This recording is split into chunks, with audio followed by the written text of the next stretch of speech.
Très souvent, quand on nous parle d'immobilier, on nous raconte les mauvaises expériences des gens. La plupart du temps, ces mauvaises expériences-là sont liées à un manque d'information. C'est un sujet que j'aime beaucoup et sur lequel je veux t'apporter beaucoup de contenu sur cette chaîne pour qu'ensemble on puisse voir plus clair dans le secteur immobilier. Bonjour à toi, c'est l'ami Désiré. Bienvenue dans cette nouvelle vidéo. Sur cette chaîne, on veut se construire un bel avenir en sortant de notre zone de confort pour améliorer nos finances personnelles, pour investir, pour entreprendre. À la fin de cette vidéo, tu sauras les 5 étapes par lesquelles tu vas passer si tu veux acheter un logement en France, que ce soit pour du locatif ou un logement personnel. La première étape, et qui est assez naturelle, c'est d'abord de rechercher son bien. Soit tu vas le faire en passant par des sites d'annonces en ligne, par des agences immobilières ou encore ton réseau et même par un chasseur immobilier. Une fois que tu as trouvé quelque chose qui te plaît, il va falloir te déplacer, aller visiter. Il est complètement déconseillé de faire une seule visite. En général, on va faire plusieurs visites et choisir le bien qui nous intéresse vraiment. La deuxième étape pour toi, ça va être de rédiger une offre d'achat. C'est quoi une offre d'achat? C'est tout simplement un document où tu vas écrire le prix auquel tu as envie d'acheter le bien et le délai que tu laisses au vendeur pour accepter cette offre. En général, le délai qu'on laisse au vendeur pour accepter notre offre, c'est de 2 semaines. Si le vendeur a accepté l'offre que tu lui as faite, le processus continue. La troisième étape que tu vas rencontrer, c'est la signature d'un compromis de vente ou d'une promesse de vente. Mais ce qu'on peut retenir globalement, c'est que ce sont des documents où on va se mettre d'accord avec le propriétaire sur le prix du bien et sur les conditions de vente. Et parlons de conditions de vente, tu vas retrouver le terme très souvent de clause suspensive. C'est par exemple dans ce document-là que tu vas dire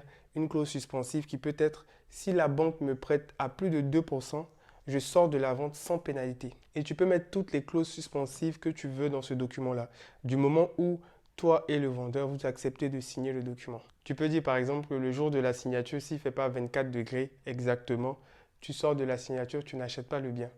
Si ton vendeur, au moment du compromis, a accepté cette condition-là, tu peux sortir de la vente sans avoir de pénalité. C'est juste pour dire que tu peux mettre tout ce que tu veux dans les clauses suspensives du moment où toi et ton vendeur, vous êtes en accord. C'est important de rédiger et signer ce document parce que c'est avec ce document-là, que ce soit le compromis ou la promesse de vente, que tu vas aller voir ta banque et leur dire que tu es intéressé par un bien.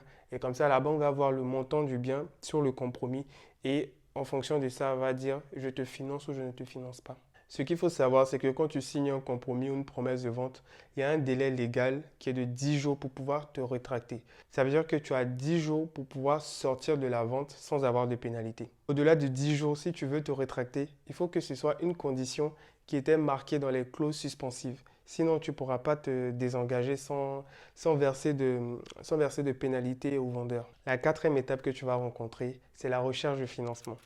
Maintenant que tu as ton compromis de vente, tu peux aller devant la banque pour leur demander un prêt immobilier.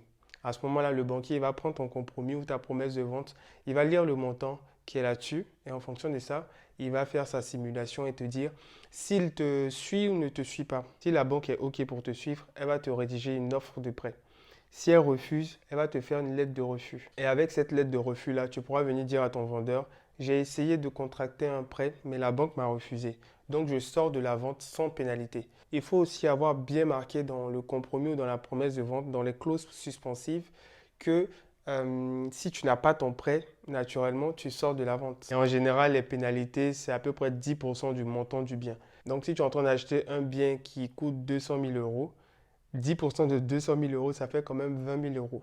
Donc, ce n'est pas quelque chose à prendre à la légère. La cinquième et la dernière étape de ton parcours d'achat, ça sera l'obtention du titre de propriété. À la fin du processus, une fois que tu as ton financement, tu vas devoir signer devant le notaire ce qu'on appelle un acte authentique de vente. Et le jour de la signature, le notaire il va te remettre une attestation de propriété. Et cette attestation de propriété-là, ce n'est pas encore ton titre de propriété définitif parce que le notaire va devoir faire certaines actions derrière et c'est quelques mois plus tard qu'il va te transmettre ton titre de propriété. Mais déjà avec l'attestation de propriété, tu pourras faire toutes les opérations administratives qui concernent ton bien, prendre une assurance. Dans cette vidéo, j'ai essayé d'être simple pour te donner le parcours d'un achat immobilier en France pour que tu aies une image de ce que c'est. Si pour toi c'était flou le processus d'achat d'un bien immobilier, j'espère que cette vidéo t'a aidé à voir plus clair sur vraiment comment est-ce que ça se passe. Si tu as aimé la vidéo, mets un petit pouce, ça fait toujours plaisir. Et surtout, commente la vidéo pour nous partager ce que tu en penses. Et si tu as des questions, bien sûr, tu peux les poser en commentaire. Moi, je te dis à très bientôt dans une nouvelle vidéo.